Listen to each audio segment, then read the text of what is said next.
สบายดียามแรงพี่น้องเว้ยสบายดีเบิดสุขสุขคนพอกันคือเก่าพี่น้อง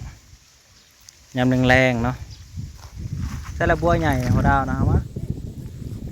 อดพักคือเก่าเนาะพี่น้องพอกันสบายดีป่าลุงไปเลยไอ้พอดาวบัวใหญ่นะวันนี้ก็อดพักพี่น้องเว้ยลมหนาวลมกลับมาอีกแล้วพี่น้องลมแห้งกว่าเก่า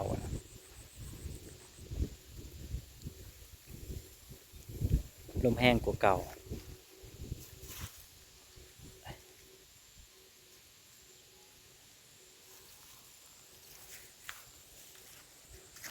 มันมืดมือนี้คือฝนสิตกเดี๋ยวดูมันมืดนะ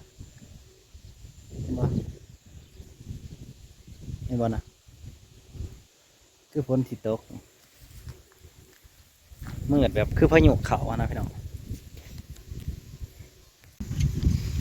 ผู้ใดเข้ามาก็ฝากเป็นกำลังใจในเด้อพี่น้องเบิ่งอยู่หัวอยู่สวนอยู่ไห่อยู่หน้าเฮาคือเก่าแหละบ่วุ่นวายอีสัง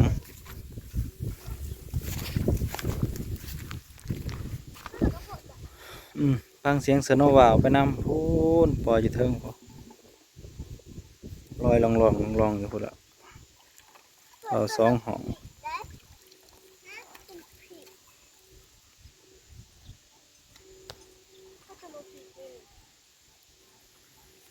มาสีดอันนี้สีดอาหารเสริมพืชกลับไปอีกพี่น้องเนี่ยห้าวบุมีอันกี่หมูแล้วก็ต้องใส่ตัวนี้ไปนำเปลือกหมักดกไปนำ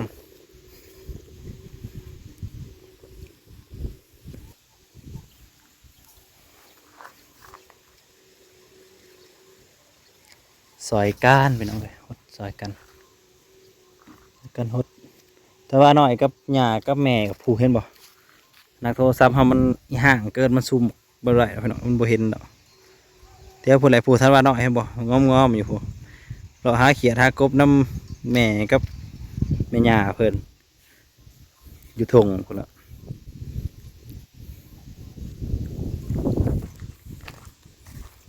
เอามองเป็นดอกโอ้โหต้นใดมาเบิ่งกับพี่น้องต้นนี้เป็นดอกกันเลยพี่น้องนี่ต้นนี้เริ่มเป็นดอกแล้ววะเป็นดอกละม่วงยังเด้เริ่มออกดอกแล้วต้นนี้ถือไผ่ลวกทำไมจูดแล้วพัดลมมาพอดีไผ่รวบหาดไปเลย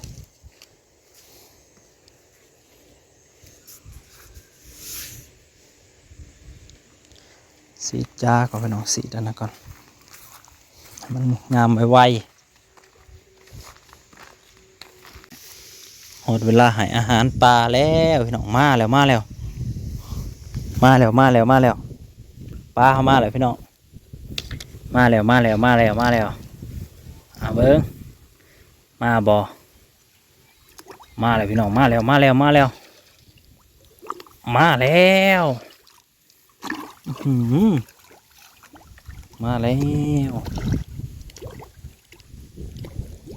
พอได้กินอยู่พี่น้องบัวหลวงบัวลายดอกแต่ว่าย่ำอยากกับลงน้องกับตึกพอได้กินอยู่ว่าเรื่อง2-3 ปีก่อนขึ้นหลังเนาะ3-4 ปีโคกอยู่นี่นะแห้งแล้งอย่างนักเลยเด้มันเดี๋ยวพอตกย่ำแรงมากเลยมันก็บ่มียังเลยแม้แต่น้ำก็ยังบ่มีแต่น้ำบาดาลนะซึ่งมันแห้งเบิดนะบ่มีหอดน้องบ่มีหอดหยังจะวางเงินเดือนเท่าก้อนแรกนะเงิน YouTube ก้อนแรกพี่น้องเขาได้น้องที่นี่นะน้องขางเฮือนนี่แต่กาบ่ได้คิดว่าจะมีเฮือนอยู่นี่ดอกเพราะว่าจะจกว่าจะให้มีน้ำเวลาหว่านก้าเด้เขาจะอาศัยน้ำให้นั่นเด้น้ำหนทางเวลามันตกเอากับเอาลงน้องแต่ว่าน้ำขุ่นๆนั่นแหละแดงๆนั่นแหละอะไรขึ้นเงินก้อนแรกเงินที่พี่น้องรับส้มคลิปอ่ะก้อนแรกเขาได้เท่าไรนะได้40,000นี่แหละประมาณนี้แหละก้อนแรกรายเดือนได้ประมาณ6 เดือน7 เดือนหมดเลยส่วงแรกๆมันก็คนเบิ่งรายพี่น้องเบิ่งรายแน่ หาเดือนประมาณ6 เดือนนี่แหละได้40,000กว่าเงินก่อนแรกเด็กเอามาจ่ายค่าน้องจักซื้อยังไงเขาก็ลืมเงินจะอยู่ในเงินใน40,000นะโอ้ดีใจแห้งพี่น้องเอ้ยได้เงิน40,000ก่อนแรกในวัย19-20บ่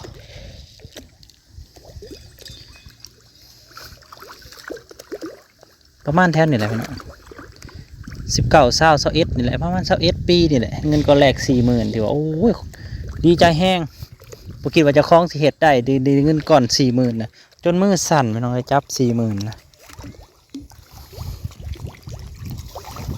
จนมือสั่น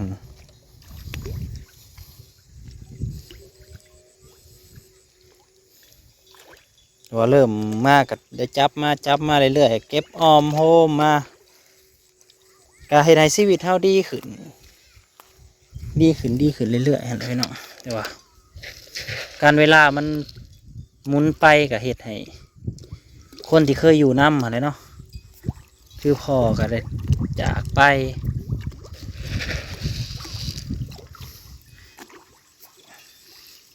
เวลามันหมุนไปมันก็เห็นในคนที่เคยอยู่น้ำเนาะคือว่าอะไรเวลามันเดินนี่ยังมันกับโบแน่นอนต้องมีพบก็ต้องมีจ่าคือเพิ่นว่าอะไรจักสิว่าในใดเอาไปจักแนวว่าคือกันเนาะ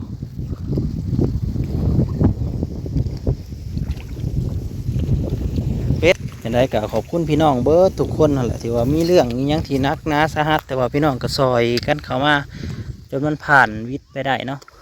เพราะว่าเพิ่นก็ซอยเรื่องเงินเรื่องยังนี่ซอยได้จักสิขอบคุณแนวใดเฮาก็ได้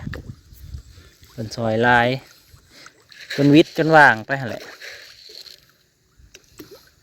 จังได๋ก็ขอบคุณหลายๆเด้อจังได๋ให้ก็ให้ส่วนที่ซอยมากก็ให้เป็นบุญกุศลเนาะให้อยู่ดีมีแห้งเบิดสุขทุกคนให้กลับคืนไป100 เท่า1,000 เท่าให้มาทำได้ก็ให้คืนไปหลายๆ1,000 เท่าที่ซอยเข้ามา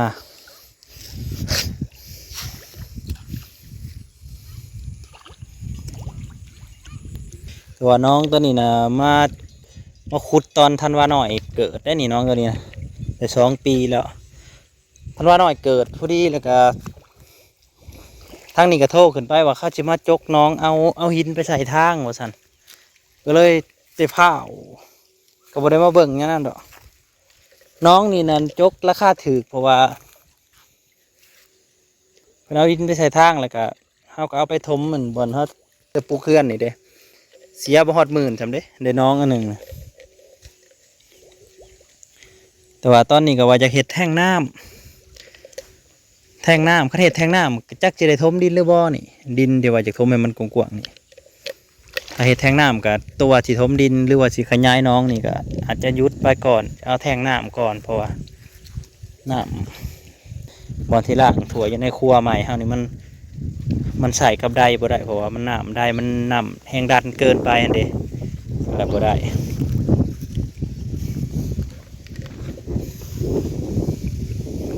ตะเพียนกันยังลายได้เพียงไร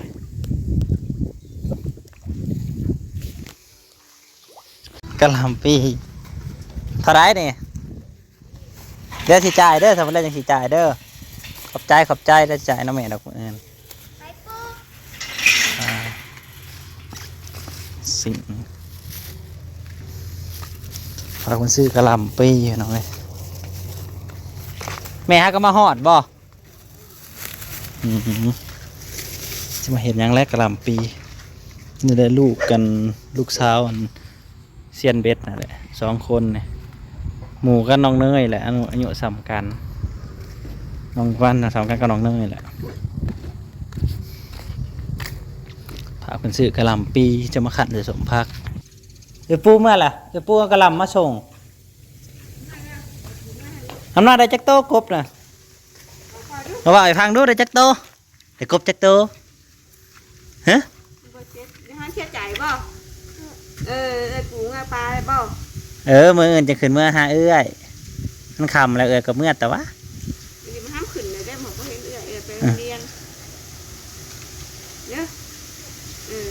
ทำได้จักโต๊ะกบน่ะ เอาพ่อนี่แม่ทำเลยโต๊ะ สี่กี่เจ้า ได้4โต๊ะพู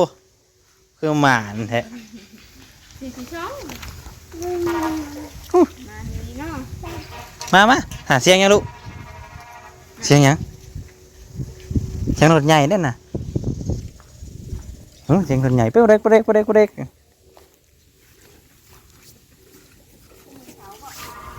ด้หนึ่งบ่ได้มาให้กินข้าวเย็นนะบ่นะ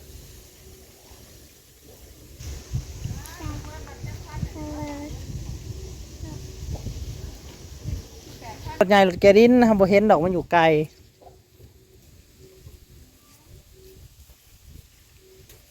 เอาบ่เห็นดอกมันอยู่ไกลเป๊กใส่มาเฮานะอยู่ไกลพูมันเล่นอยู่หนทางพูนน้ำบ่ย่านบ่รถคันบักใหญ่ๆเลยเด้เท่าโกโก้มันอยู่ผู้เดียวมันบ่มีหมู่เล่นเล่นเลาะอยู่โกโก้เฮาเด็กโดไปหาแล้วข้าวเมื่อเบิดแล้วพี่น้องเบิ่งกบน้ำเพิ่นก็แต่จักโต น้องตัวโตอีน่ะกบกระเป๋า ได้อยู่ไส น่าให้ใหญ่อ่ะถือให้กบเลี้ยงเฮ็ด สองโตเขาเยื่องคู่มือก็ยังมีเนาะเขียนหมู่ก็พอกันใหม่เด้อบ๊ายบายเร็วจุ๊บเร็วเสียงรถใหญ่ลูกมันคำแล้วมือ บ่ได้เบิ่